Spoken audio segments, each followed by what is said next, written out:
parler de l'état actuel du fit game en 2025. Je pense que c'est un sujet très important à aborder, il y a énormément de choses à dire là-dessus. Et il y a beaucoup de choses qui ont évolué depuis que j'ai commencé en 2022, notamment le domaine des stéroïdes. Et la mentalité aussi qui a énormément évolué. En 2025, je trouve que c'est beaucoup de comparaisons, beaucoup de personnes qui se tirent vers le bas avec énormément de stats. C'est-à-dire 16 ans, si t'as 16 ans et tu benches pas tant, t'es une merde, etc. Et c'est vraiment une mentalité différente de 2022. C'est une époque où très solidaire, où si tu flexais de te charger, t'étais vu comme un singe, enfin c'était vraiment complètement différent. Cette banalisation des stéroïdes, je trouve ça vraiment triste parce que ça reflète vraiment une énorme insécurité qui règne chez les jeunes d'aujourd'hui, chez les jeunes pratiquants de musculation en tout cas en France, qui cherchent un échappatoire et un refuge à leurs insécurités dans la musculation. C'est justement là le piège où il faut vraiment faire attention de ne pas tomber que dans sa muscu, penser à rien d'autre, s'intéresser à aucun autre domaine. Ça me révolte en fait de voir qu'il y a des gens qui essaient de se faire des sous là-dessus sur la sécurité des jeunes avec des codes promo pour des sites de stéroïdes par exemple. Ils essaient juste de faire du profit sur la sécurité des jeunes, sans croire que s'ils se dopent, s'ils achètent ces produits-là, leurs insécurités vont disparaître, alors que pas du tout, c'est un travail psychologique et pas physique, ça n'a rien à voir. Alors, que les stéroïdes soient un sujet moins tabou, pour moi c'est une bonne chose parce que c'est quelque chose qui a toujours existé dans ce domaine, on va pas se mentir, ça existe depuis les années 50, 60 si je dis pas de bêtises. Et que les gens commencent à être décomplexés par rapport à ce sujet, que les gens commencent à être honnêtes, à dire oui j'ai pris ça, etc. Pour moi c'est une bonne chose, mais par contre de là à en faire la promotion, pour moi c'est là où ça commence à être problématique. Par exemple, il n'y a pas plus tard que 2 semaines, j'étais sur Instagram et je tombe sur un reel d'un mec qui est censé parler de nutrition, pour pas le citer, et le reel du mec c'est tuto comment réussir sa première cure. D'accord. Et donc le mec conseille les stéroïdes à prendre, les dosages.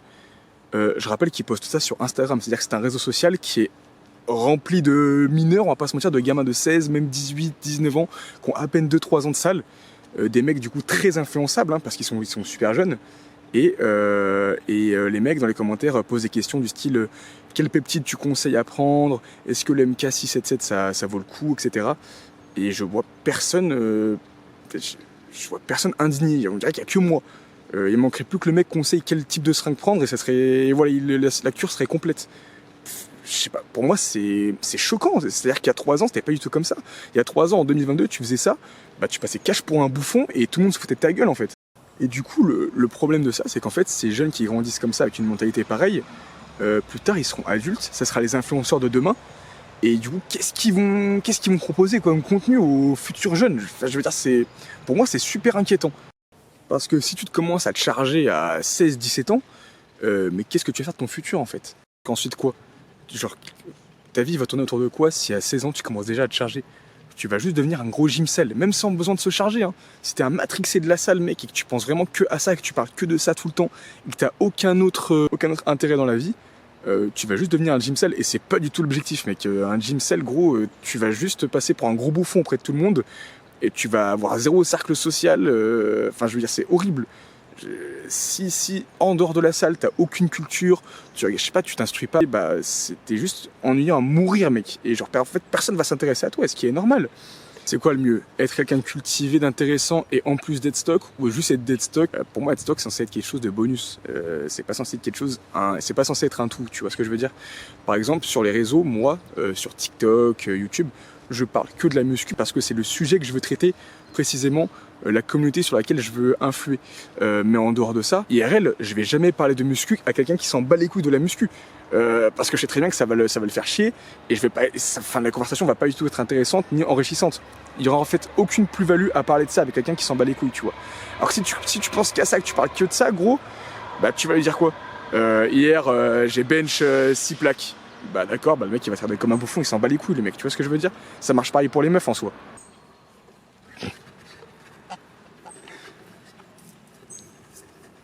Tu m'interromps pendant ma vidéo. T'es curieux?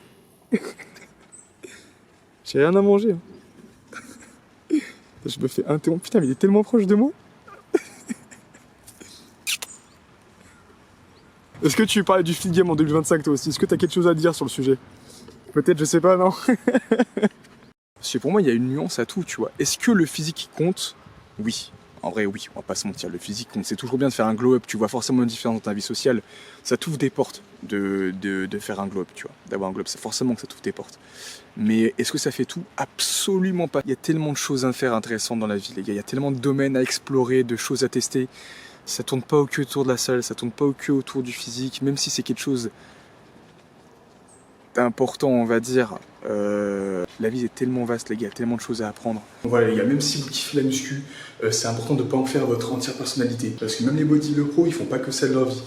Par exemple, je sais pas, Kevin Levron. Kevin Levron, il était bodybuilder, mais il était aussi guitariste, chanteur et acteur. Bon, même si la qualité de ses films, voilà, on va pas en parler. Il s'intéressait quand même à d'autres domaines que ça, que le bodybuilding. Et je trouve que c'est le plus important.